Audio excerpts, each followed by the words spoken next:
Hola, hola, buenas, bienvenidos a Radio Semilla, el podcast de la red de guardianes de semillas, donde compartimos historias de regeneración de la tierra y de su gente. Si quieren comunicarse con nosotros, nos pueden escribir a nuestro correo radiosemilla@redsemillas.org. También nos pueden buscar en Twitter, @semilla_radio. Ahí nos pueden encontrar y comunicarse con nosotros y generar conversación alrededor de los podcasts que estamos sacando cada semana.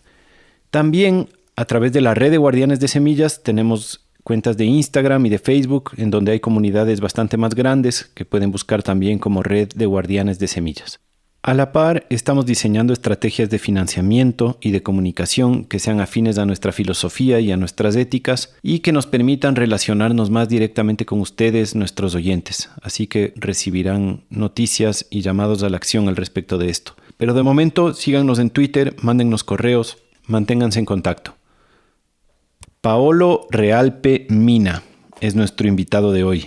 Estoy súper contento de presentarles a una de las personas más mágicas que conozco, un altísimo representante de la cultura negra ecuatoriana, específicamente de Muisne, que es un pueblo afro en la provincia de Esmeraldas, al norte de Ecuador. El nombre Muisne dicen que significa abundancia en chapalachi, lengua de los chachis, que son el grupo indígena que habitaba y habita todavía esa región. Muisne es una isla casi pegada al continente, separada solo por un estuario, rodeada completamente por manglares, un ecosistema magnífico que Paolo describirá en detalle en este episodio. Lamentablemente, desde que la industria camaronera llegó en los años 80, más del 95% del manglar ha sido deforestado y contaminado. La pérdida de su ecosistema, sumado al narcotráfico, la corrupción de los gobernantes, la precarización laboral, hace que el pueblo de Muisne enfrente dificultades bastante serias. Una breve historia del pueblo afro en Esmeraldas. En el siglo XVI, un barco español que llevaba esclavos desde Panamá hacia Lima encalló en la costa de Esmeraldas. Algunos hombres y mujeres negras logran escapar hacia el bosque, donde se instalan como un pueblo libre en territorios indígenas de los Cayapas, los Chachis, los Aguas, que eran los pueblos que habitaban ese lugar. Y esto crea una situación muy incómoda para la corona española, que primero con los jesuitas y luego con los hacendados consiguieron volver a someter y esclavizar parcialmente a las colonias negras, pero parcialmente, porque hubo una buena parte de los territorios y las personas que fueron siempre libres y lo siguen siendo. Aquí mandamos un saludo especial a nuestros hermanos colombianos, que tenemos una buena parte de nuestros oyentes de Colombia, que comparten también parte de esta historia, porque el pueblo afrocolombiano del Pacífico Sur tiene raíces comunes con el pueblo afroecuatoriano del norte de nuestras costas. Paolo nos da una visión muy personal de la resistencia de los pueblos afroecuatorianos frente al extractivismo y la mentalidad colonial. Paolo es conchero, hijo del manglar, apasionado por la historia y la identidad de su pueblo. Para él, la mercantilización de la vida, el narcotráfico, el racismo, la explotación de los recursos tienen una misma raíz y se enfrentan de la misma manera, con conciencia social y ecológica, con música y poesía, con trabajo práctico y comunitario. Rara vez escuchamos en nuestra sociedad voces como esta, que cuentan desde dentro el latir vital de un pueblo, sin sensacionalismos o folclorizaciones. Bueno, yo conocí Muisne y al Paolo en el año 2008, junto a otros grandes personajes de la isla como Alex Borondongo, Gavilán, El Mono y muchos otros que tenían un grupo que se llamaba el Grupo de Acción contra la Contaminación, el Grupo GAC. Eran jóvenes rastas que se dedicaban a hacer campañas de concientización, a recolectar basura, cultivar un huerto tropical, tocar reggae, cocinar pescado fresco en leña, comer frutas gigantes partidas con machete. Les cuento todo esto para que se hagan una idea de lo mágico que es ese lugar, esa cultura, ese grupo de gente, ese momento, y para que se entienda también la confianza y cercanía de esta conversación. Pues desde ahí comenzó mi relación personal con el Paolo, que es mi cuñado. Se juntó con mi hermana Isabel y entre ellos tienen 2 emprendimientos que no alcanzamos a hablar en esta entrevista, así que por eso también se los cuento en esta presentación. Un emprendimiento es de aceite de coco. Para mí el mejor aceite de coco de este país. Se llama Alonso y Milena, lo pueden buscar en alonsoymilena.com. Y el otro es un emprendimiento de turismo ancestral que se llama Muisne desde adentro. Ellos hacen tours para turistas conscientes que quieren conocer la cultura profunda de Muisne. Los llevan al manglar, los llevan a los barrios, los llevan a la playa, los llevan al bosque tropical. y tienen una probadita de lo que es la cultura muisneña profunda. Los pueden buscar en Instagram como Muisne desde adentro. Si quieren conectar con Paolo, les recomiendo que vayan a una de esas direcciones. Te invitamos a disfrutar de este homenaje al campesinado y la cultura negra de las costas del Pacífico. Gracias por escucharnos. Les dejo con la entrevista. Saludos. Bueno, estamos en este episodio con Paolo Realpe Mina. Estamos tomándonos una agüita de coco. Bienvenido al podcast. ¿Cómo estás, Realpe? Muy bien, muy bien. ¿De dónde vienes tú, Realpe? Yo vengo de el Cantón Muisne, provincia de Esmeraldas. Vengo de una familia de concheros, una de mis primeras profesiones de vida que yo adoro y admiro también a la gente que viene de ese entorno, porque en mi forma de entender es gente muy sabia, es gente que tiene un poder que al pasar de los tiempos sí nos han enseñado y nos han obligado sistemáticamente a sentirnos avergonzados de quiénes somos, de dónde venimos y hacia dónde vamos. Entonces, esta temática y esta problemática que se está difundiendo a través de este medio es muy importante para sensibilizarnos y para poder entender a quién estamos sosteniendo, ¿sí? Y también empezar a valorarnos unos a otros, tanto el campesino como el profesional. ¿A qué te refieres con a quién estamos sosteniendo? Porque al pasar del tiempo yo me he dado cuenta que hemos cambiado los rumbos. Hemos empezado a sostener a gente, industrias, empresas transnacionales que no nos valoran ni nos educan, ¿no? En el ámbito natural de la vida. Para ponerlo como en cosas prácticas, ¿cómo es en Muisne? ¿A qué, por ejemplo, un ejemplo de una industria que sostienen los muisneños y que no les sienta bien? Un ejemplo muy claro, por ejemplo, el tema de la industria camaronera dentro de nuestra población es un tema muy complicado, difícil, porque al pasar del tiempo hemos pasado momentos duros y difíciles, pero son momentos que nos han ayudado a desarrollar nuestra capacidad. Sí, y en este caso, yo he desarrollado una capacidad a pasar de los tiempos que he venido aprendiendo, cuestionándome a mí, primero preguntándome a mí, cambiando el rumbo de lo que me como, de qué me alimento. Y te cuento una historia. Una vez tuve la oportunidad de participar en un encuentro entre europeos de España con la comunidad muisneña y participamos algunos seres de diferentes pueblos. Y el tour se trataba de costa, sierra y oriente, hacer actividades en cada una de las poblaciones en donde íbamos pasando. Pero en ese entonces yo no entendía, por ejemplo, el hablar del ecosistema manglar como el eje transversal de nuestra población. Y defenderlo también, ¿no? Porque es nuestra fuente de vida, nuestra herramienta de vida. Pero ignorantemente yo hablaba de la problemática entre los camaroneros y los concheros. Pero sin embargo comía el camarón de camaronera, ¿sí? Y no lo entendía. ¿Qué pasó? Que en el transcurso del tour que arrancamos desde el Cantón Muisne, fuimos costa, sierra y oriente. Y cuando una vez llegamos a la sierra, a un lugar muy conocido, muy turístico que se llama Baños, en el transcurso del viaje hablábamos todo del ecologismo y del cuidar el ecosistema manglar y de todas esas problemáticas que estábamos pasando en esos tiempos. Pero llegamos a Baños y después de todo el discurso que nosotros nos habíamos tirado, llegamos a Baños y todos pedimos camarón. Entonces, por suerte es tan importante andar con personas que son frenteadas. A veces creemos que las personas que son así nos ofenden. Y en realidad para todo el grupo de muisneños y todo el grupo del entorno de Muisne fue un insulto. Fue un insulto que alguien se pare y refute esa acción de nosotros. En este caso se paró una chica del grupo de los españoles y refutó esta acción. Pero fue fuerte. Sí, para mí fue muy difícil entender esa reacción de la chica. Me chocó mucho, pero no dije nada, me lo quedé. Y al pasar del tiempo, cuando empecé a asimilar Lo que dijo esta chica me impactó porque fue real, fue honesta en ese caso. Y para mí fue como un despertar que esta chica haya reaccionado de esa forma brusca y fuerte. Al pasar del tiempo yo pienso que en el camino te encuentras con estas cosas y estas reacciones de la gente que te puede transmitir un mensaje desde ese punto de vista. Es que es hasta darte cuenta, ¿no? El problema que yo veo es que finalmente sí hay chance de estas cosas. Por ejemplo, dejar de comer camarón de camaronera es algo que uno puede hacer. No es tan difícil dejar de comer camarón. Pero de ahí esas contradicciones y esas incongruencias van hasta quién sabe dónde. Yo, por ejemplo, soy antiminero.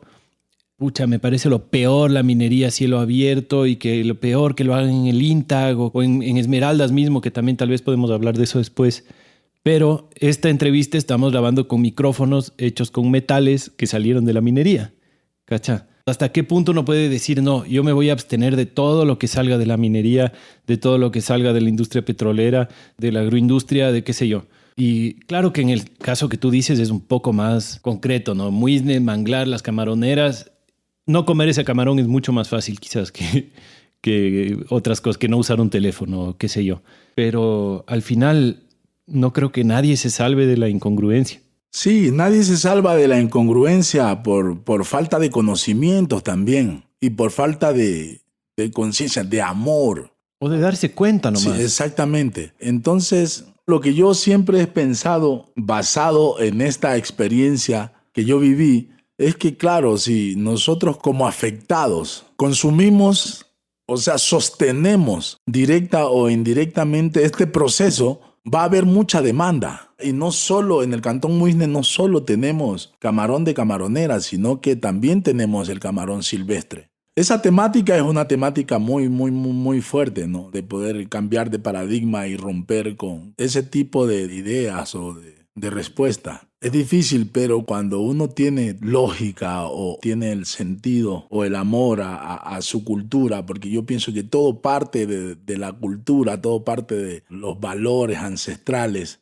pero al pasar del tiempo me hago la pregunta a mí mismo, ¿a quién estoy sosteniendo? Y no hay una transformación que pueda ser más valiosa que la transformación hacia adentro, hacia uno mismo. Entonces, desde ese punto de vista yo he partido, que no tengo que hacer que la otra persona cambie por lo que yo digo, sino empezar a mejorar o a cambiar, a romper con ese paradigma yo como ser y a generar alternativas positivas, porque ya la negativa está, pero la negativa no significa que todo es malo, porque esa posición negativa hace que esté la positiva. Entonces, por lo general, nosotros en el Cantón Muisne siempre hemos vivido con un resentimiento. Hablo desde mi ser, yo siempre he vivido con un resentimiento con el tema camaronero. Pero ahora en la actualidad me doy cuenta que el resentimiento no funciona, que el resentimiento no mejora, que el resentimiento no es próspero, que tienes que aprender de aquello y generar alternativas, pero con acciones,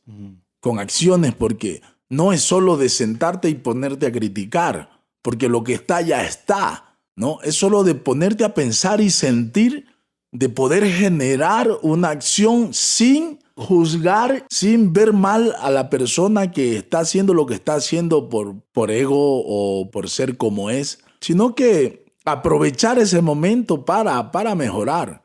No me acuerdo quién era que decía, pero es una frase que a mí me encanta, que es que la única manera de destruir el sistema es construir uno mejor.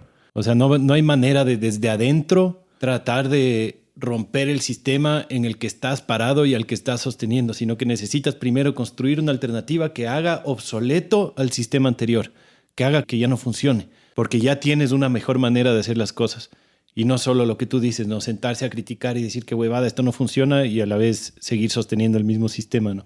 Y bueno, también dijiste esto de que la frustración, que digamos un resentimiento que has tenido por un tiempo contra este tema de la industria camaronera, pero ese resentimiento no viene solo del impacto de la industria camaronera en tu pueblo, sino que también viene de haber participado en la lucha en contra de esa industria camaronera y haberte frustrado de esa lucha también, porque esa lucha también conllevaba corrupción o conllevaba, no sé cuánto quieras hablar de eso, como una manera falsa de luchar en contra del problema. Un ejemplo parecido yo encuentro en este tema de la energía, ¿no? De cómo la energía que viene del petróleo es el monstruo, que es verdad, que es terrible, y la gente que lucha en contra, con muchos recursos, en contra de esa energía y promueve energías verdes, supuestamente solares o eólicas, usan su lucha para capturar recursos y para capturar gente y finalmente resulta una farsa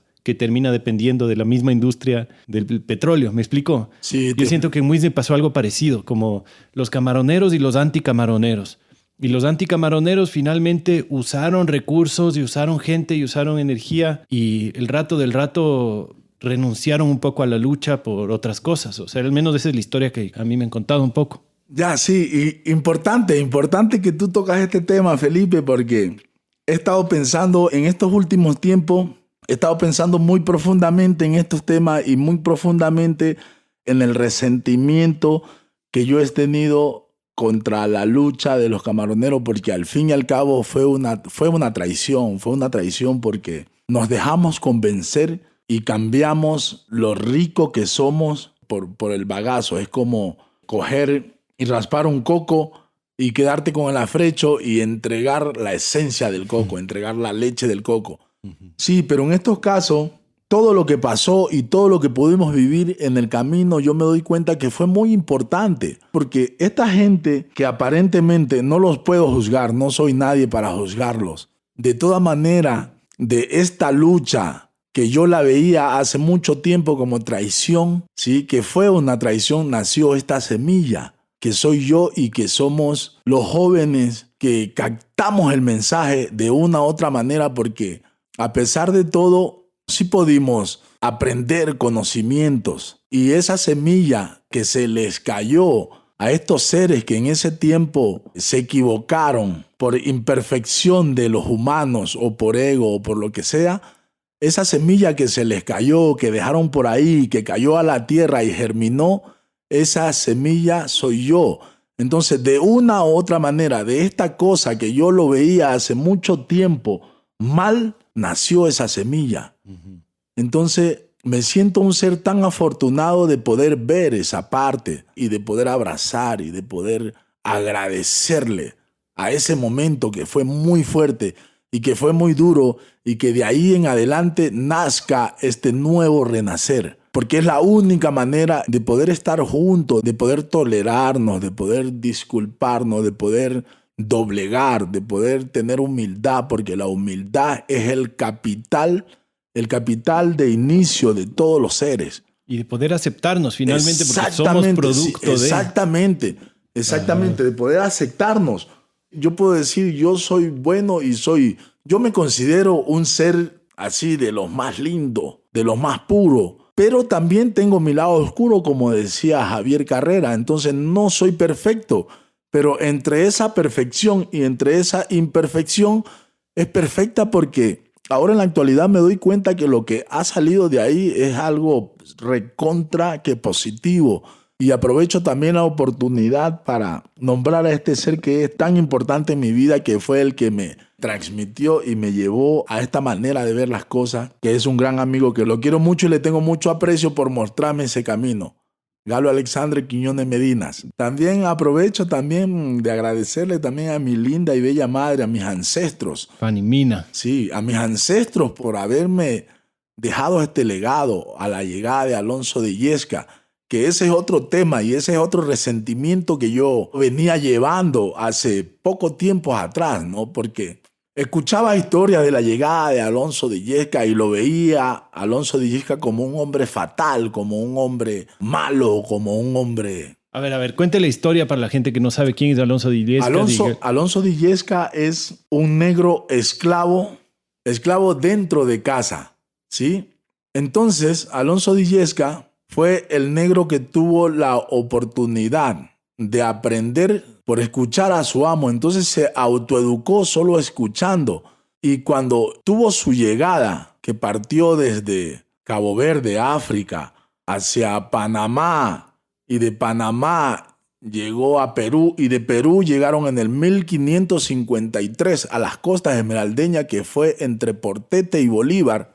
Entonces yo tenía una información muy, muy fuerte. Perdón que te interrumpa, Pau. Él salió de Cabo Verde directo a América. Yo pensaba que él había vivido en España. ¿O era no. de una familia española en Cabo Verde? No. Salió de Cabo Verde a España y llegó a la familia de Illescas. Gracias por esa información. Entonces, de España, llegó a España a los 10 años. Sí, y cuando tuvo su llegada aquí a las costas esmeraldeñas estaba entre los 20 o 25 algo de años así. Entonces yo tenía una información muy fea, pero al pasar del tiempo me interesé porque es mi raíz, es mi esencia. Entonces empecé a investigar sobre la llegada de Alonso de Illescas. Y recuerdo tan claro una vez en el Tena dando un taller de cocina típica esmeraldeña. Después del taller hicimos una charla y una persona me preguntó, ¿y tú qué crees? ¿Y qué piensas ahora en la actualidad de Alonso de Illescas? Y yo le respondí como, todo bien. O sea, no tengo nada en contra de Alonso de Illescas. Pero para mí ese responder fue corto, porque Alonso de Illescas fue el que abrió camino para que nosotros los negros, sea lo que sea lo que haya pasado, sea que haya tenido que ser un sanguinario, o sea que haya tenido los conflictos que sea, Alonso de Illescas fue el hombre que abrió el camino para que nosotros, los negros, estemos aquí. Después lo que haya pasado ya son cosas que tenían que pasar. Por ejemplo, te cuento algo. Antes que me cuentes, solo quiero poner un poco más de contexto para que se entienda por qué se habla así de Alonso de Illescas, que fue que cuando llegó, él como tenía su conocimiento y tenía su español y toda la nota, él funcionó como una especie de vínculo entre los conquistadores y los negros esmeraldeños, ¿no es cierto? Y él era de alguna manera un líder político de Esmeraldas, incluso con ofertas de que el man sea gobernador de esa región. O sea, tenía cargos políticos y tenía buenas relaciones con los españoles y entonces como que trabajaba para el lado de los españoles de alguna manera y por eso ese resentimiento del que hablas, ¿no es cierto? Pero finalmente también por ese poder que tenía él, los negros esmeraldeños pudieron ser libres desde antes de que se quite la esclavitud. Es algo así la historia. Sí, exactamente, porque claro, Alonso de Illescas aprendió una habilidad de poder negociar porque creció desde su niñez, y la niñez es la parte más importante de los seres humanos. Creció con ese odio, ese rechazo a su propia gente, porque él no podía tener contactos con su gente. Pero él era un negro como nosotros que sentía ese amor y esa vibra por su gente. Pero por el bienestar de él tenía que mantenerse, o sea, al margen. Y eso fue lo que hizo. Exactamente. Como un mayordomo o algo así, ¿no? Pero en ese punto de transición, cuando Alonso de Illescas llegó a estas tierras y tuvo la oportunidad, se dio cuenta que era como el que podía comandar, el que podía negociar, el que podía tener la capacidad de hacer una alianza. Él fue como el pionero en esos tiempos. Pero cuando llegó a las costas esmeraldeñas y se dio cuenta de todo el poder que tenía, Alonso de Illescas tuvo un trauma psicológico por su crianza. No fue porque Alonso de Illescas era un hombre malo. No hizo lo que hizo porque era un ser despiadado. No, hizo lo que hizo por cómo creció, porque eso lo marcó. Para darnos un ejemplo, ¿qué fue lo que hizo? O sea, ¿qué fue lo que hizo que fue oscuro? Lo que yo entiendo, por ejemplo, entre los negros del Chota y los negros de Esmeralda, hay un resentimiento muy, muy, muy grande. Y ese resentimiento viene desde ese momento. Basado en mi investigación y en mi imaginación, en lo que yo creo, en lo que he investigado, cuando él llegó se separaron los bandos, pero se separaron los bandos porque él quiso manejar, creerse el ser más importante de la cúpula negra y quiso someter a sus negros. Entonces es de ahí que los otros negros se sentían libres y lo veían a él como un negro libre. Entonces llegaron a decidir, si ya somos libres, no vamos a permitir que nuestro líder nos someta. Entonces es desde ahí que parten y empiezan a cruzar la montaña y llegan entre este medio, entre San Lorenzo y Barra, y se asientan en el Valle del Chota. Sí, es lo que yo he investigado. Claro, Alonso de Illescas, como se encontró en una tierra riquísima, en un hábito calientito, como en su casa, donde venía, como en África, él se encontró así, en un papayal. Entonces él ya no se quiso mover y ya no quiso buscar para someter a sus otros negros. Entonces desde ahí existe ese resentimiento entre los negros del Chota y los negros de Esmeralda. Y esto se puede sentir muy fuerte cuando hay el palenque de la llegada de Alonso de Illescas, que se celebra en el Cantón Muisne, al sur del Cantón Muisne, en una parroquia hermosísima con una gente muy linda que se llama Bolívar. Precioso Bolívar. Sí, es un pueblo muy, muy, muy, muy lindo, con una gente muy, muy, muy, muy rica, que es una gente que al pasar del tiempo ha perdido las herramientas esenciales. Todavía queda un poquito, y ese poquito lo tienen los viejos. Pero como al pasar del tiempo todo se ha transformado, no estoy en contra de la tecnología, pero yo creo que cuando no tenemos conciencia en el manejo de la tecnología, sí nos puede cambiar de rumbo. La televisión, el sistema en sí, porque ahora en la actualidad, esa es una cosa que quiero resaltar de mi ser, que yo me considero el hombre más rico del mundo, pero mi riqueza no es una riqueza de un valor económico. Mi riqueza y la riqueza de la gente de mi entorno está alrededor de nuestro entorno, son los recursos que tenemos y son las habilidades y las herramientas que nuestros ancestros nos han dejado para poder ser felices.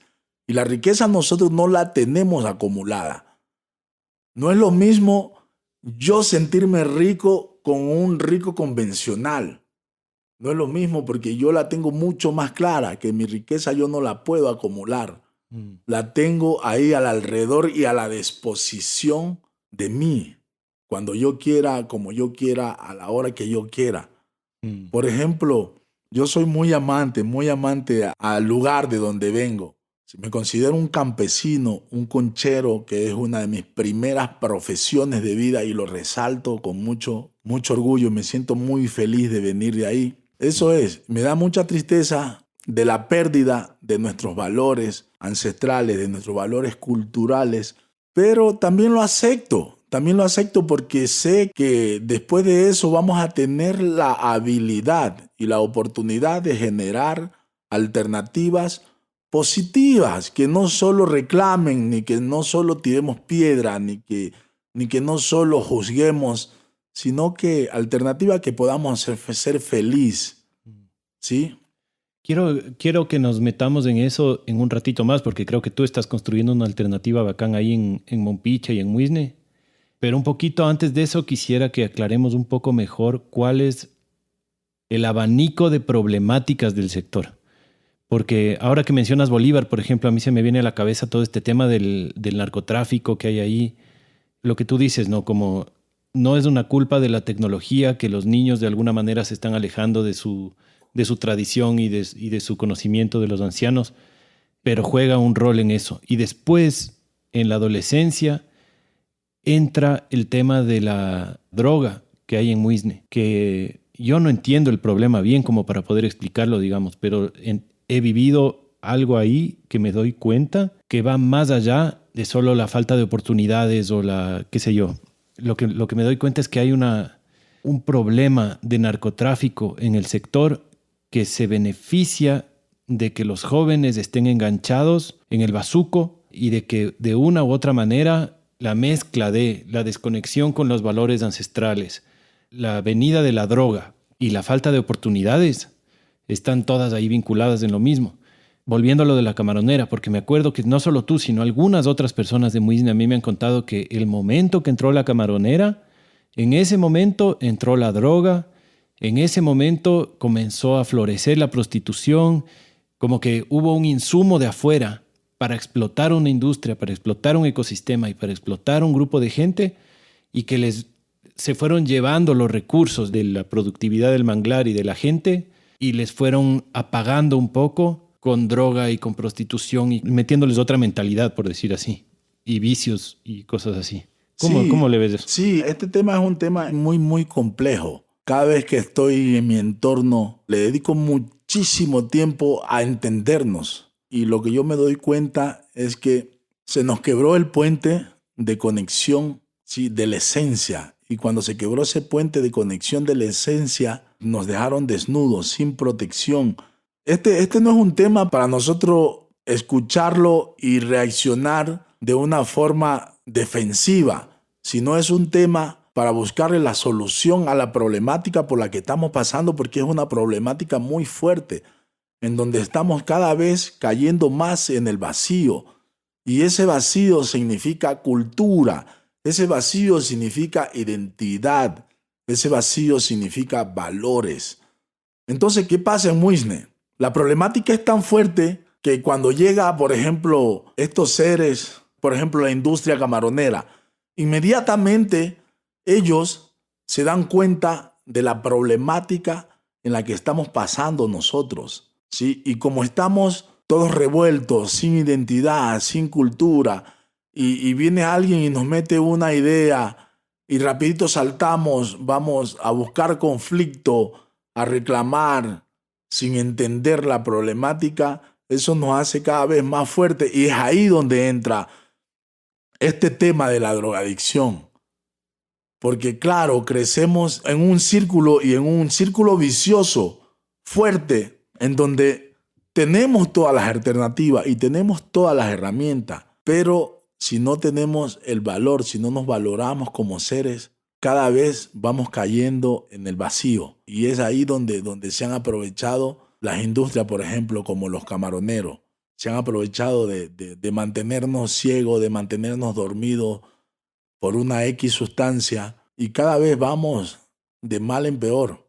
¿Y esto del narcotráfico qué onda? Yo me acuerdo haber escuchado que por esa entrada de Bolívar, entre Bolívar y Portete, que hay toda esta entrada, este brazo de mar que entra por ahí, que ese es el principal foco de tráfico de drogas, porque entran por ahí fácilmente por esa boca de mar los submarinos y lanchas. Sí.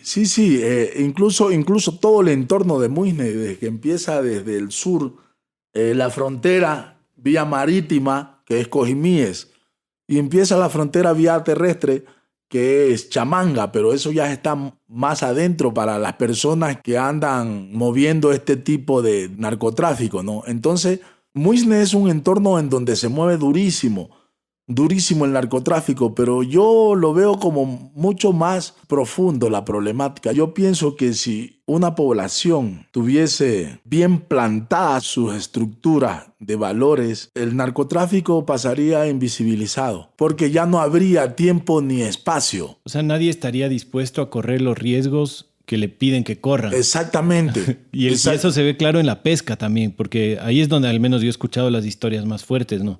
Porque le cogen de carne de cañón a pescadores del pueblo que les pagan bien y que básicamente en Muisne cualquiera que encuentre una fuente de dinero la va a aprovechar porque hay tan pocas. Y a veces se van sin ni siquiera saber para quién están trabajando, se van a pescar. Y resulta que en medio del viaje el capitán dice, no, aquí vamos a encontrarnos con otra lancha, pasar no sé qué cosa. Resulta que han estado en una operación de narcotráfico. A veces hay piratas, a veces hay bala. Es como es una cosa de altísimo riesgo. Que la gente estaría mejor parada en su economía, en su sostén social, si tuvieran su manglar completo, ¿cacha? No necesitarían. Exactamente. Pero sí están, o sea, tienen ese problema. Y todo eso parte desde algo muy sencillo. Yo lo veo así porque yo soy un ser que he crecido en un mundo muy loco, muy violento. Yo he tenido la oportunidad de tener lo que no hubiera sido para mí y por eso lo he tenido claro, porque he tenido estos valores, porque he tenido una madre que me ha hecho una base sólida, una estructura que me ha formado, y yo siempre, antes de tomar cualquier decisión, no he tenido muchísimas propuestas, pero antes de tomar cualquier decisión he mirado a ver atrás y he profundizado y me he preguntado ¿de dónde vengo? ¿De dónde vienen mis raíces?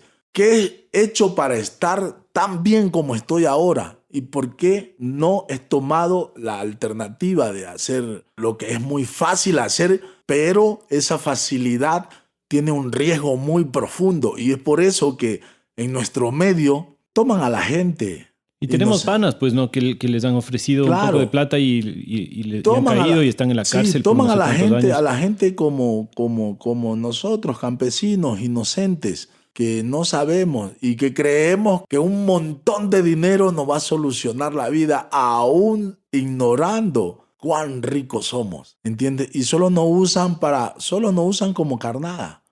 Nos ofrecen $60,000 y te mandan con una carga pequeña, pero atrás tuyo va la carga que es 10 veces más grande, que entonces te... Es algo así como que el trato entre el narcotráfico y la policía es que la policía necesita una cuota, necesita tener algún culpable, necesita tener alguna Exactamente. decomisión.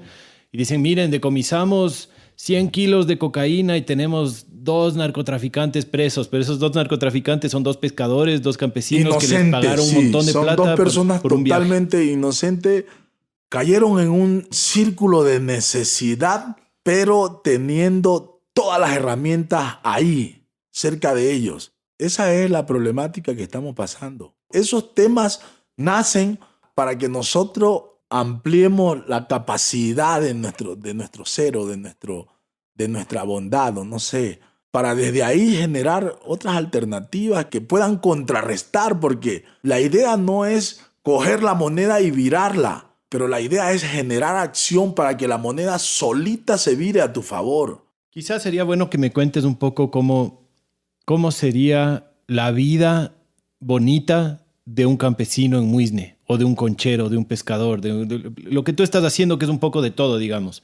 O sea, tú conchas, pero también tú cultivas tu huerto y tienes tu grupo y también accedes a la pesca del manglar y también creo que no pescas tanto en alta mar, pero lo has hecho alguna vez.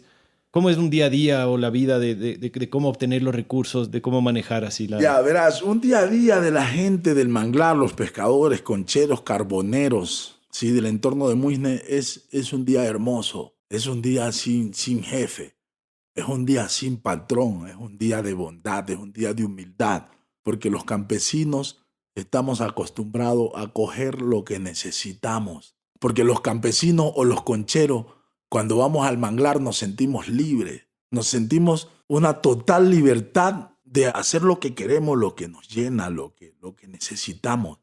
Y eso es tan importante en la vida del campesino porque eso nos hace preservar todos nuestros recursos a corto, mediano y largo plazo. Eso nos hace que los recursos puedan sostenernos de generación en generación. Yo escribí un arrullo. El arrullo, les voy a explicar un poquito qué significa el arrullo y cuál es la función que hace el arrullo. El arrullo es una herramienta musical que los viejos se inventaron para educar. Es la herramienta perfecta para educar a las nuevas generaciones y aprender oral? exactamente la tradición oral. Y basado en eso, yo escribí un arrullo que dice: dentro de esas raíces, yo soy mi propio patrón. Cuando suba la marea, 200 escogido yo. Ahí vamos, no. 200 escogido yo. Entonces, eso significa que cuando nosotros vamos al manglar tenemos tanta libertad y el manglar nos transmite tanta sabiduría y tanta humildad que es solo de sentir. Yo siento que ya tengo mis 200 que necesito para sostenerme ese día y el día de mañana y ya grito, ¡vámonos!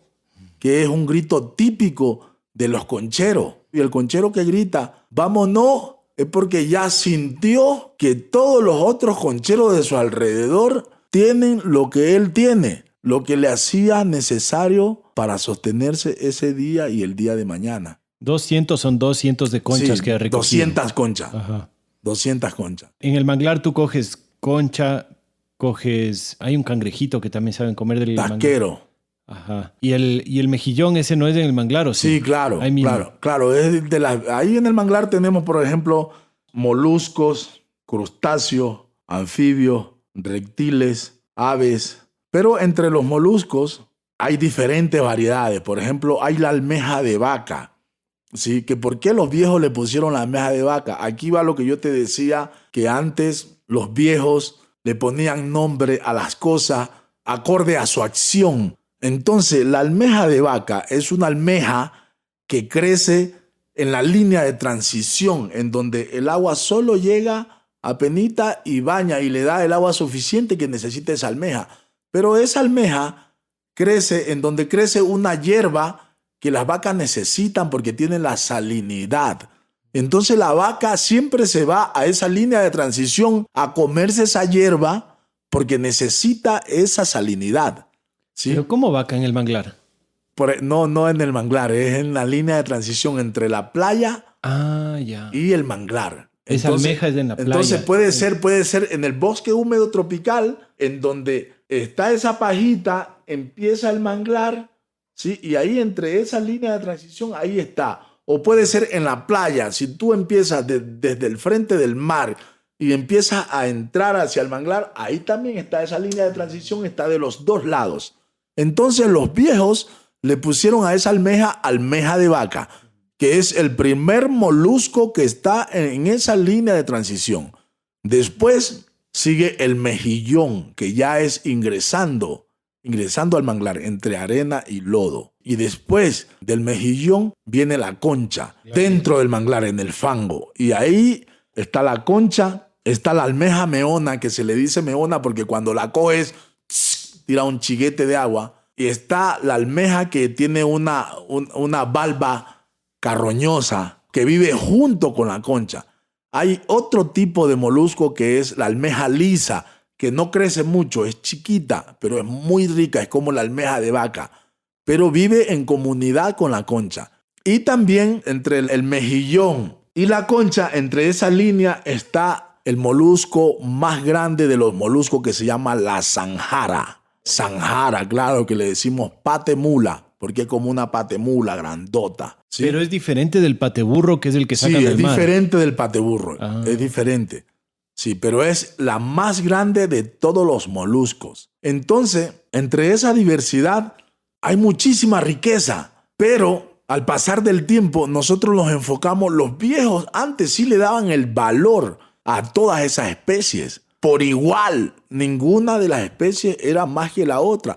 Pero al pasar del tiempo, la concha fue siendo tan comercializada que nosotros nos enfrascamos solo en ponerle un valor a la concha. Pero las otras especies no valen. Es una cochinada. Es como una vez que andaba de fiesta y estaba sin dinero. Y cuando yo me encuentro sin dinero en mi entorno, yo tengo el manglar. Que el manglar para mí es mi cajero automático. Cuando digo esto, a mucha gente le suena raro. Pero el manglar para mí es mi cajero automático. Que yo cuando voy ahí, cada día y cada vez le pongo clave diferente.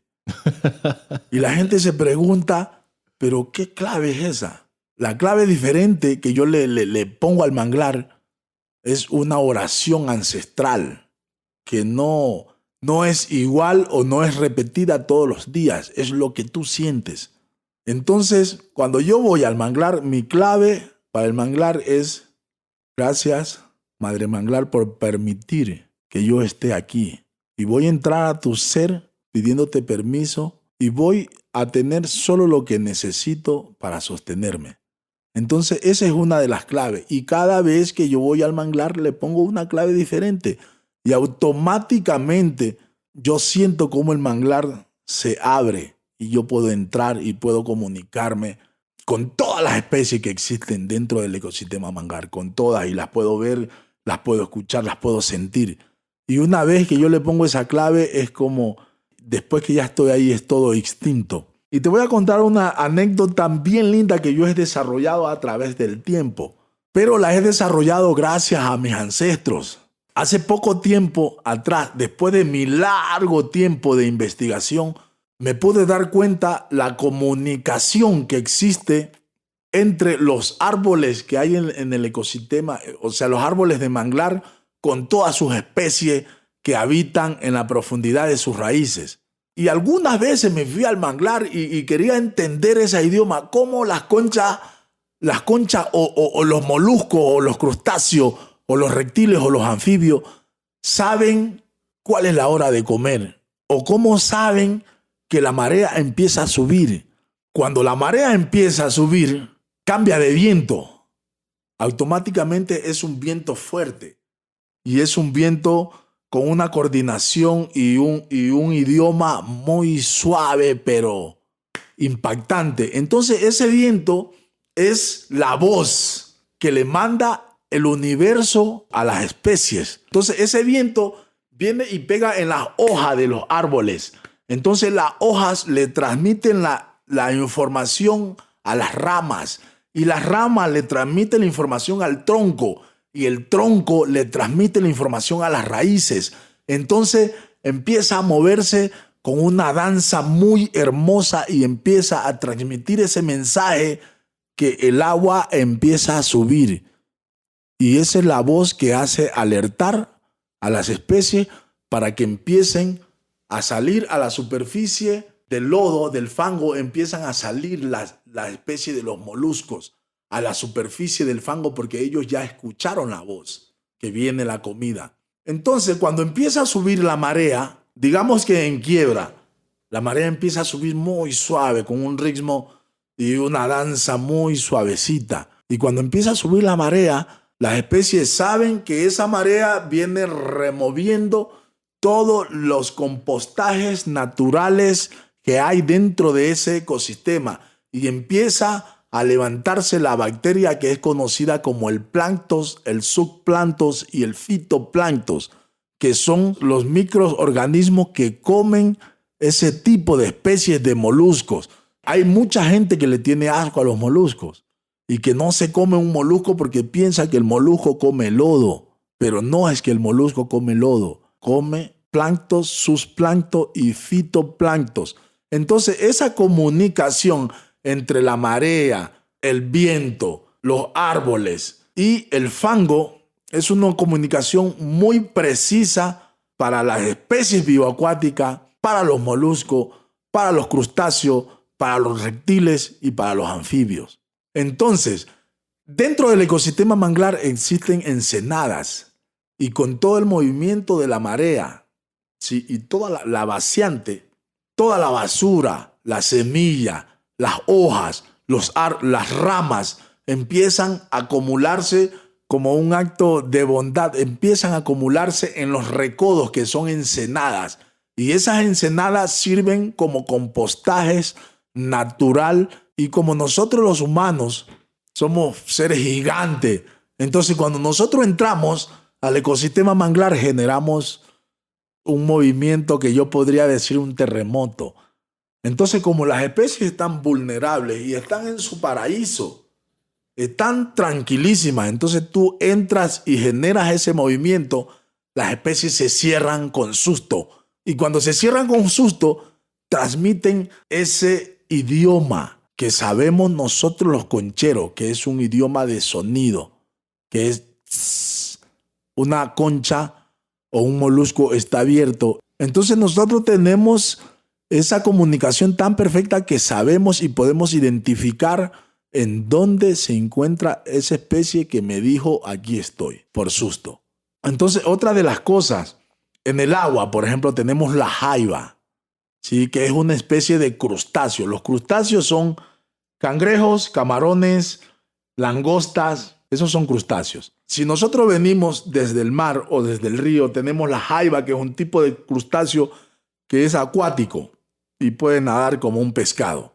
Cuando salimos del agua, tenemos la quenquigua, si hablamos de la playa. Tenemos el cangrejo, la quenquigua, que corre rapidísimo. Y después de la quenquigua, tenemos la mapara, que es un tipo de cangrejo que son los que limpian todo, se comen todas las hojas, todo lo que cae. Donde ya empieza el bosque, que empieza la palmera, donde termina la ola, que empieza a acumularse esa ruma de madera. Cuando estamos en el mar, la ola termina, ¿sí? Y empieza a hacerse como un cerco de madera. Entonces las maparas están ahí, donde está esa madera, donde hay esa descomposición, ¿sí? Y donde está ese bosquecito que va cayendo la hoja, ahí está la mapara.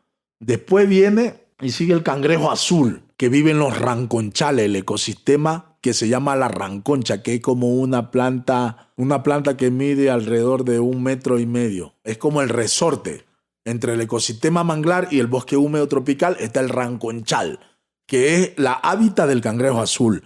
Y después de ranconchal está el guariche, que vive en el fango. que vive en una parte en donde hay concha, que nosotros le decimos changuatero. El changuatero es un tipo de manglar en donde la concha no crece mucho porque es todo apretadito. Y ahí vive algunas variedades de moluscos y viven los guariches. Manglar es una cosa increíble. Tú nos estás hablando de la parte pequeña, por decir así, de lo que vive dentro del manglar, lo que conforma el manglar. Y mientras hablabas de eso, también me puse a pensar como que hay varios niveles de la importancia de este ecosistema. Y cómo este ecosistema, como un organismo que incluye a todas estas conchas y cangrejos y moluscos y todo lo que estás contando, se relaciona con estos otros ecosistemas, ¿no? Con el mar por un lado, con el bosque tropical por el otro lado, con la playa mismo. Y es una de las cosas que a mí más me ha fascinado, ¿no? Porque me ha hecho sentido mucho. En la permacultura siempre se da mucho valor a los bordes. Dice que en los bordes es donde se concentra la mayoría de la biodiversidad y los bordes son los que hacen las funciones, no las más importantes, pero hacen la mayoría de funciones importantes porque conectan un ecosistema con otro ecosistema. Y yo me acuerdo que tú me contaste una vez que has estado encima de un árbol de mangle en algún aguaje o alguna cosa así y que hayas entendido cómo el manglar funciona como un amortiguador, o en el terremoto, por ejemplo, ¿no? Como que pueden venir las aguas, claro, duro, pero el manglar de alguna manera le amortigua y protege todo lo que está del otro lado. Es que claro, esa es la importancia y es hermoso que podamos hablar de estos temas. Porque son temas que nosotros hemos olvidado al pasar del tiempo. Es como la barrera protectónica de los fenómenos naturales, tanto huracanados como oleadas, como tsunami. Sí, el manglar es un resorte que es donde, si la ola llega ahí, el manglar se encarga de romperla. Y ahora en la actualidad a mí me da mucha pena que nosotros hayamos perdido el valor hacia ese ecosistema tan importante que nos ha fortalecido y nos ha dado vida hasta ahora. Y voy a aprovechar este momento para entenderlo más, porque estoy seguro y yo sé que cuando yo difundo este mensaje que nació de mi esencia, al pasar de los tiempos es como algo más claro. La gente la tiene más claro cuando lo escucha. Entonces voy a contarles mi mensaje que lo hice es un mensaje muy lindo y muy claro, muy hermoso, que nació a través de una poesía, que es por lo que yo aprendí y le tuve tanto amor y tanto valor al ecosistema manglar. Una vez me recuerdo tan claro, hay un decimero que es una persona muy linda. Para la gente que no sabe, un decimero es una persona que recita décimas, que es una manera tradicional de recitar en Muisne. Que lo quiero mucho a Limber Nazareno. Es un ícono, para mí es un ícono y es una persona muy importante. Saludos a don Limber. Dentro de nuestra hábitat, dentro de nuestro entorno, Limber Nazareno. Una vez escuchándolo, siempre lo escuchaba a este ser declamar su poesía. Y siempre se me erizaba la piel porque me preguntaba a mí mismo una y dos veces, me tocaba la puerta y decía, pero si este negro sabe esto, yo también sé esto, yo también puedo. Y fue ahí cuando lo escuché declamar una décima que hablaba del corazón, el corazón del cajón, ¿no? Una décima muy linda que tiene el Limber Nazareno. Se me erizó la piel. Inmediatamente me fui a mi casa, cogí un cuaderno y un esfero y empecé a escribir. Y escribí una poesía que dice así: los recuerdo de aquella edad. Eran 5 años nomás cuando tuve la oportunidad de a esas raíces llegar. Al principio no entendía nada cómo empezar. Al pasar el tiempo empecé a captar la idioma de la madre manglar. En las raíces del manglar es donde entran a desovar las especies bioacuáticas que el hambre nos va a calmar. Hace ya 500 años a mis ancestros alimentó, los mantuvo sano y salvo. De ahí es donde nací yo. Yo me voy al manglar, yo me voy a Conchá. No podía pasar por nuestra madre manglar. Camaroneros, ellos me quieren tirar. Siendo esta nuestra casa, ¿por qué me querés matar? Con mi canoa y mi canalete, Yo, Paolo Real Pemina, me voy a Conchá. Al manglar yo me voy a buscar qué pescar. La manglar es nuestra madre, dejémosla de talar. Con tantos hijos que tiene, ¿por qué la queremos matar? Y es ahí donde hemos llegado a ese que me importismo. Decimos, es un manglar, lo voy a cortar. O no me importa si el camaronero tala, porque ya ese es el problema. Pero no nos damos cuenta que la problemática en nuestra economía, en nuestra cultura, en nuestra cotidianidad, en nuestra felicidad, cada vez se va haciendo más profunda. Y esto es un tema que yo quiero compartir sin juzgar, sin reclamar, solo para poder generar alternativa desde ahora en adelante. Cuando la industria camaronera a Muisne llegó, a nosotros nos quebró el puente de conexión entre el alma nuestra y el alma del ecosistema manglar. Y cuando nos quebró ese puente, nos arrastró a un impacto socioambiental, económico y cultural. Pero cuando nos dio más duro, si se fuera metido, bueno, con lo económico sería un poco más suave, porque nosotros tenemos la herramienta y estamos preparados. Y las herramientas que nos dieron nuestros ancestros son las herramientas perfectas para mantenernos de pie, porque son herramientas que no son nuestras, sino son herramientas prestadas, que nuestros ancestros nos las dejaron a nosotros y nosotros tenemos que dejárselas a nuestros hijos, a nuestras nuevas generaciones.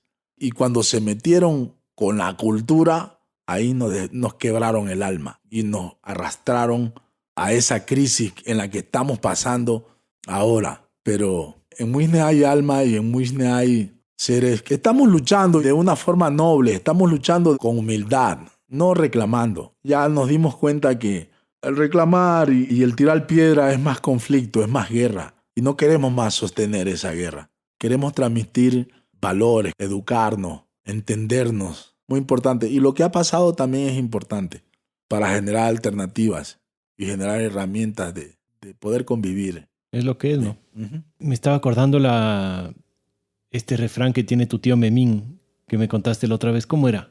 Ese refrán es un refrán muy lindo y yo por eso también es como que me encantan los refranes de los viejos porque tienen un sentido y tienen una lógica de sabiduría, de no sé, de amor. Y el refrán que dice mi tío tiene algunos refranes, pero el que me ha aprendido es este que dice: nadie con 4 reales puede hacer avance doble, porque para atrás camina el que nació pa' pobre.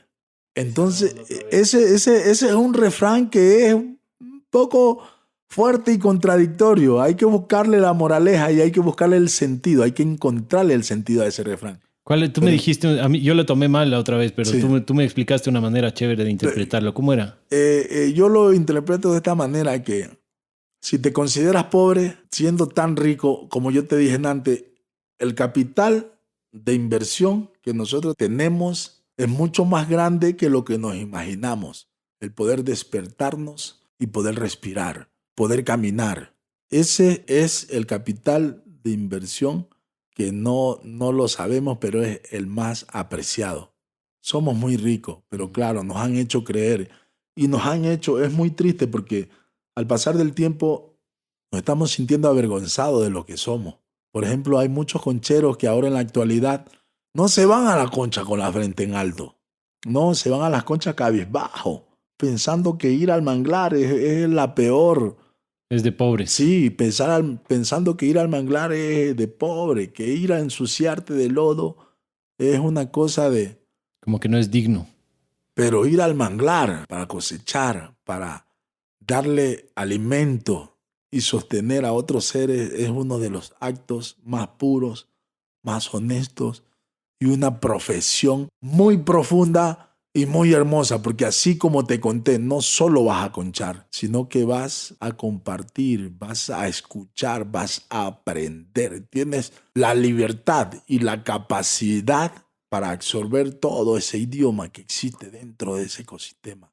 Y me quedé con la duda cuando tú me contaste del libro que escribió la mamá de Camila. Uh-huh. Me dijiste unas cosas que no lo he visto al libro y tengo muchísima curiosidad de leer ese libro. Pero me dijiste, cuando leíste la portada de ese libro, me dijiste una cosa que nunca en mi vida había pensado y me había imaginado, que los árboles de manglares son dioses y diosas. Eso fue como wow. Para quien no sabe, es un libro de Verónica Mera que se llama, no me acuerdo exactamente, pero es como género y manglar el tema, ¿no? Es algo así. Pero recoge un montón de historias del manglar de San Lorenzo principalmente, creo. Oye, Pau, pero yo con lo del refrán del tío Memín me refería a otro. Estaba preguntándote del de que cuando nací sin nada, algo así. Ah, ya. Ajá, este es otro refrán que tiene mi tía, sí, que dice, cuando yo nací, llegué sin nada, llegué desnudo. Y todo lo que tengo ahora es ganancia. Y cuando me vaya, también me voy como vine, sin nada. Así que aprovecho ahora que todo lo que tengo es ganancia. Me encanta, me parece la filosofía de vida. Sí, todo lo que tengo ahora es ganancia. Sí, todo lo que tiene, todo la lo vida. que tiene. Y mi tío, te digo, tiene unos refranes que yo, eso me lo he podido aprender de tanto escucharlo para, por ejemplo, en mi barrio, cuando mi tío se pone con esa, porque el man se toma su traguito y empieza a chiquele, me tomo un trago. Y cuando el man empieza a tomarse su traguito, el man es como que si se le abre todo su ser sabio que tiene adentro y empieza a decir este tipo de cosas que para otros, por ejemplo, para mis tías y mis tíos y la gente del barrio, mi tío es un loco. Pero para mí, yo le empecé a toparle el sentido de la sabiduría que tienen estos dichos, porque claro, son dichos sabios, son parábolas, son cosas muy hermosas. Y cuando mi tío ha sido parte de mi educación y de mi entender y de poder agradecer el estar de pie, lo poco que tengo, que al fin es muchísimo. Todo ganancia, brother. Exactamente. Yo le he visto a Memín en Arrullos. Tengo una imagen de él, no me acuerdo si fue la anterior vez que fuimos con David Lazo, de él tocando el cununo, pero en trance. Yo me acuerdo haberle visto en trance al Memín. Era casi como que estuviera en otra dimensión, pero dándole al cununo. Increíble. Es que te digo, Felipe, por eso a mí por eso me encanta el arrullo. El arrullo es un tipo de música que me traslada a poderme conectar, o sea, me retrocede en el tiempo y me purifica mi ser. Es como que voy a un arrullo con la mochila llena y salgo con la mochila vacía. Hay una semilla germinando. Que esa semilla viene con fuerza y viene con frutos sanos y puros para poder refrescar la memoria y para poder levantar y despertar toda esa esencia linda que hemos perdido. Porque en los tiempos de antes, los arrullos era una voz que invitaba, el bombo, el sonido del bombo era la voz que invitaba a los arrulleros. Y los arrulleros eran los seres que escuchaban esa voz y con humildad pasaban montañas y montañas y montañas y llegaban al punto del arrullo. Sin que nadie le diga, fulano de tal, ven aquí que te voy a dar comida y te voy a pagar tanto. Sí, era un amor, era un ritual en donde la gente iba porque se sentía viva. Y porque el llamado estaba ahí. Había un llamado y había que ir al llamado. Exactamente. ¿No? Ahora en la actualidad, nosotros los arrulleros, digo nosotros porque soy parte de esa transformación y soy parte de esa cultura. Yo no lo practico ni lo predico cuando yo voy a un arrullo. Pero el hecho de que la mayoría de mi población haya tomado ese camino, yo soy parte de ese camino, pero estoy siendo parte de ese camino con un mensaje. Entonces me da mucha pena ahora escuchar a un arrullero que dice, ¿y cuánto hay?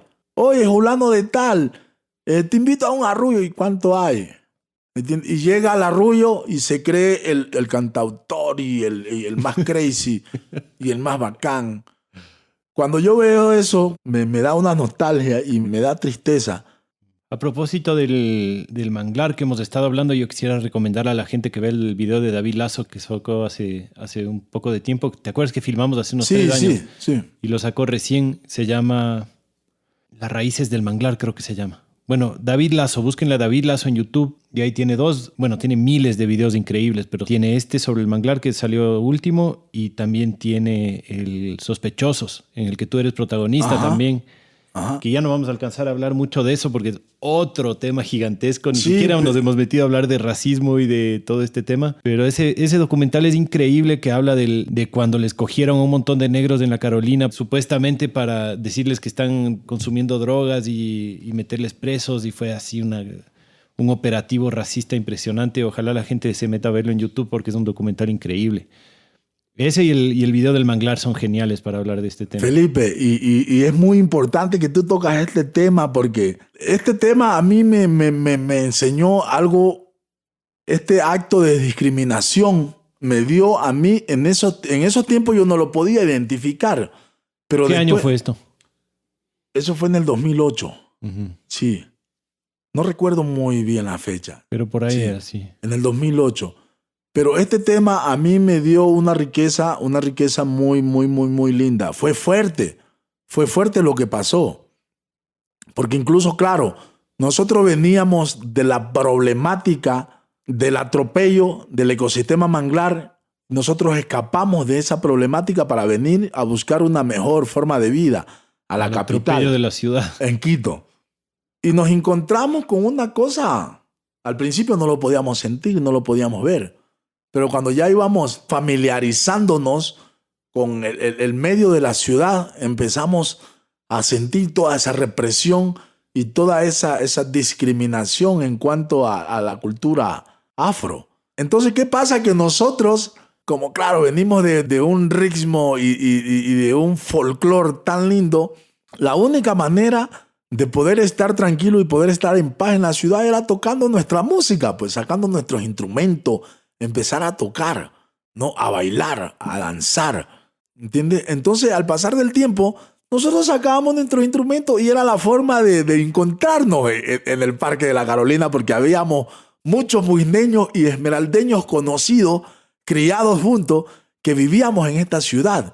Entonces, al escuchar el bombo, la gente de donde estaba iba llegando, pues los panas y hasta la gente de aquí, de la ciudad de Quito, se aglomeraba. Ya después la gente empezó a darnos monedas. Nosotros no lo hicimos con esa intención, pero nació una forma de subsistir, porque claro, nosotros veníamos del campo, teníamos un trabajo, pero nos pagaban lo que les daba la gana, trabajábamos lo que quería nuestro jefe.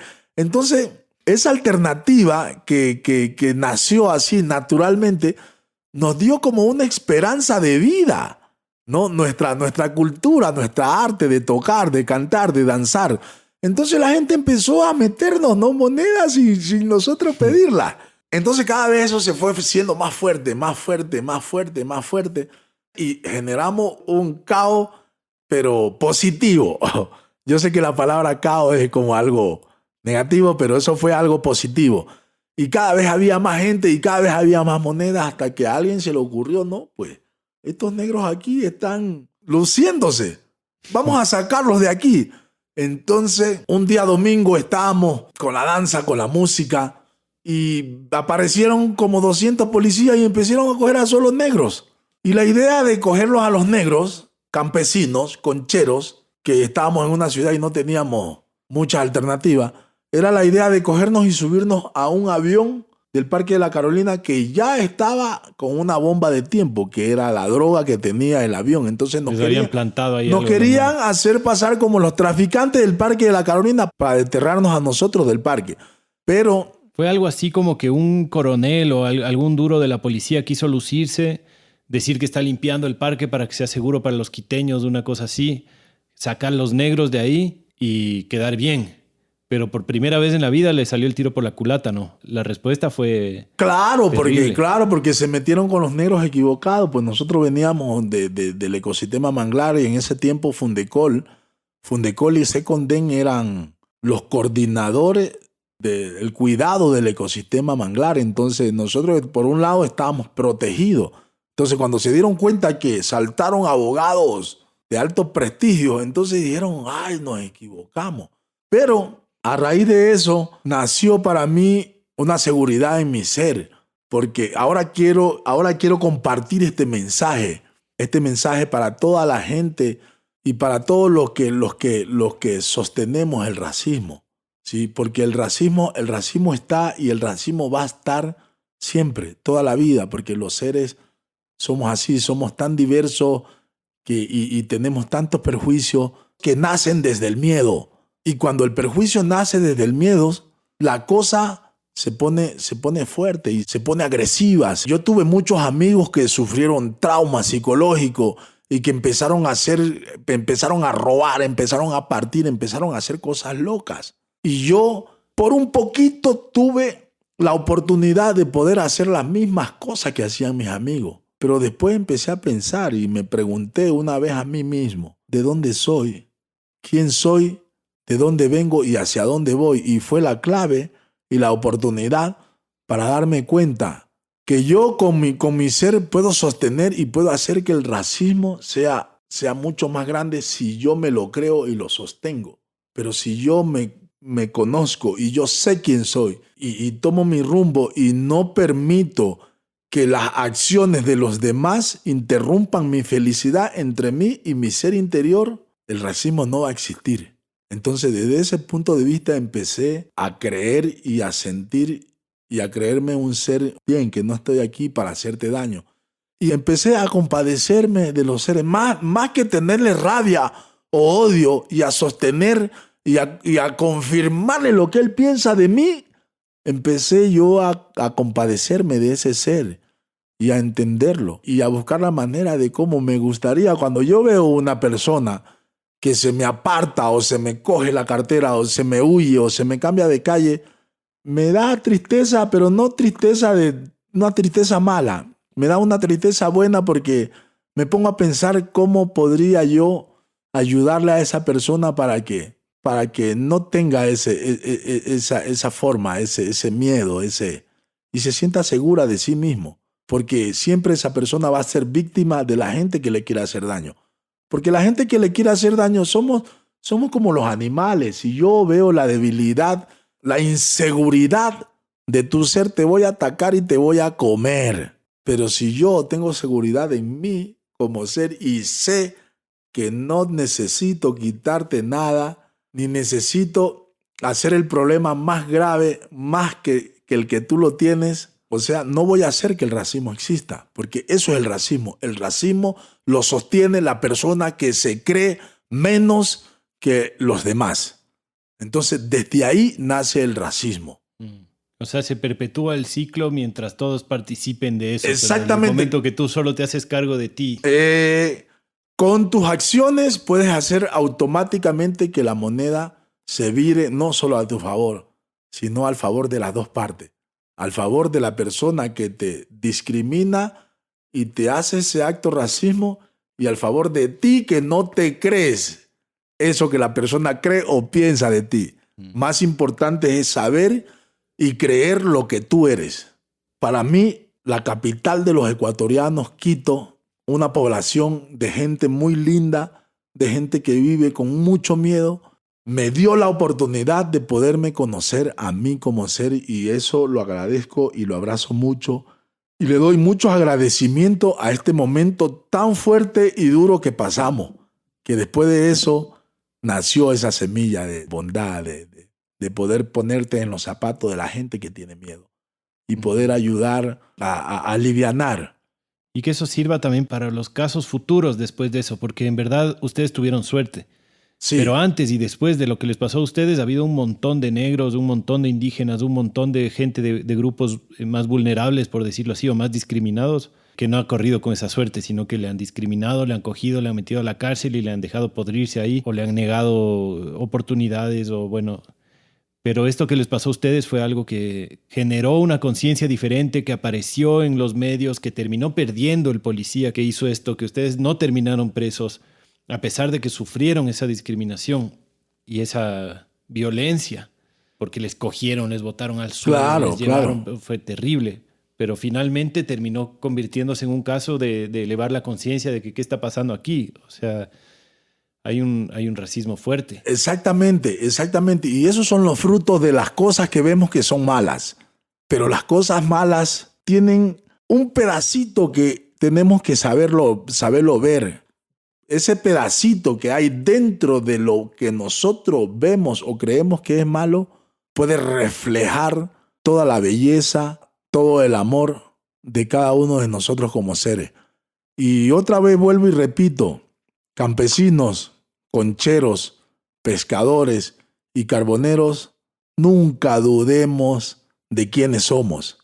Nunca dejemos que las acciones de discriminación de los demás nos afecten a nosotros. Son cosas fuertes, pero cuando pasen esas cosas con los indígenas, con los negros, con los cholos, con los montubios, con los mestizos, con los mulatos, detengamos el tiempo, recibamos la información, asimilémoslas y procesémosla, que después de eso los resultados son súper positivos para mejorar, para bien. Entonces, después de este maltrato que nosotros pasamos, vinieron cosas muy buenas. Aquí estoy, sano, creyendo más en mí, seguro de quién soy, y estoy aquí compartiendo con ustedes, agradeciendo por lo que viví. Y participando de la red de guardianes de semillas, que es otro tema del que no hemos alcanzado a conversar tampoco. Sí. Y también... Creo que tenemos demasiadas cosas que conversar. Vamos a tener que hacer un episodio 2 con Real Pemina. Sí. Y también, claro, pues, agradeciendo también a los guardianes de semilla y a toda esa gente linda, mujeres, hombres, niños, ancianos, indígenas, campesinos y toda esa gente linda que hace ese trabajo tan laborioso para sostenernos y sostener a los demás. Gracias, le doy muchas gracias a toda la red de guardianes de semilla, guardianes y guardianas. Gracias por esas herramientas hermosas. Paolo, una vez real que qué lindo conversar contigo.